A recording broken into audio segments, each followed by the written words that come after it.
Rasa asin itu berasal dari garam yang dihasilkan di pegunungan yang teramat jauh dari laut. Tidak seperti garam umumnya yang diproduksi di laut, garam ini dihasilkan di sebuah bilik kayu yang dari dalamnya membubung asap putih sejak pagi hingga malam berganti pagi lagi, yang berada di ketinggian sekitar 1000 meter di atas permukaan laut. Di dalam bilik itu, air asin yang dimasak berubah menjadi butiran garam.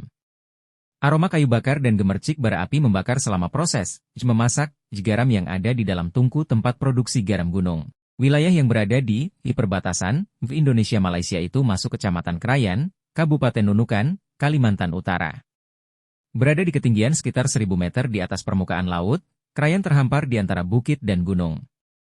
Hal ini juga membuktikan, jika gunung tidak hanya mengandung asam tetapi juga bisa menghasilkan garam. Dengan kondisi demikian, Krayan menjadi salah satu wilayah di Kalimantan Utara yang paling sulit dijangkau.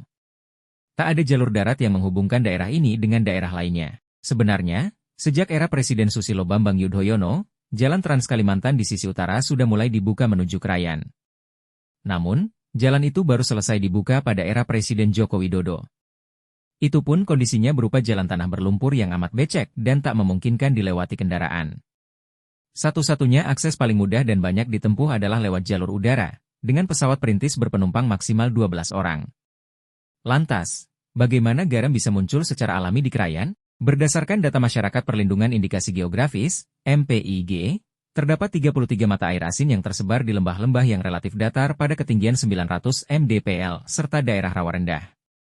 Air asin tersebut mengalir dari kaki bukit yang bercampur dengan air sungai. Masyarakat Krayan menyebut garam gunung tersebut dengan sebutan tucu. Garam gunung ini dipercaya sehat dikonsumsi karena memiliki salinitas yang tinggi dan mengalir dari dalam tanah. Kemudian, kadar air yang terkandung dalam garam gunung ini kurang dari 5%. Usia dari mata air asin ini konon sudah ada sejak ratusan tahun yang lalu. Namun, keberadaannya baru bisa terkuak oleh masyarakat suku Dayak Lundayeh pada tahun 1932-an. Krayan yang kini berada di wilayah pegunungan, dulunya adalah lautan. Lewat proses geologi selama jutaan tahun, jejak Krayan sebagai lautan purba tertinggal di Long Midang. Di sana terdapat 2 sumur air asin yang kini dimanfaatkan warga untuk membuat garam. Setiap hari selama 24 jam, warga di 4 desa sekitar merebus air asin dari kedua sumur untuk dijadikan garam. Selain digunakan sendiri, garam Krayan juga dijual ke negeri jiran. Long Midang hanya 200 meter dari perbatasan Indonesia-Malaysia.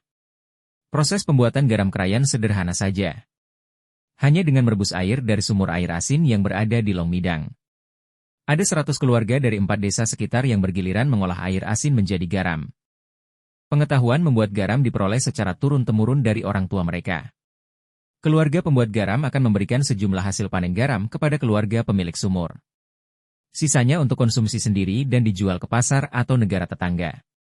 Keunikan sumur air asin Long Midang menarik perhatian orang untuk datang. Mulai dari yang ingin membuktikan dengan mata kepala sendiri keberadaan air asin di pegunungan, hingga yang penasaran dengan air asin yang disebut-sebut berkhasiat. Tidak sedikit pengunjung membasuh wajahnya dengan air dari sumur itu, karena dipercaya dapat menyembuhkan penyakit. Pulangnya mereka membawa garam sebagai oleh-oleh. Meski terdapat 33 mata air asin, namun sampai sekarang hanya berjumlah 4 titik saja yang beroperasi untuk dijadikan bahan baku pembuatan garam.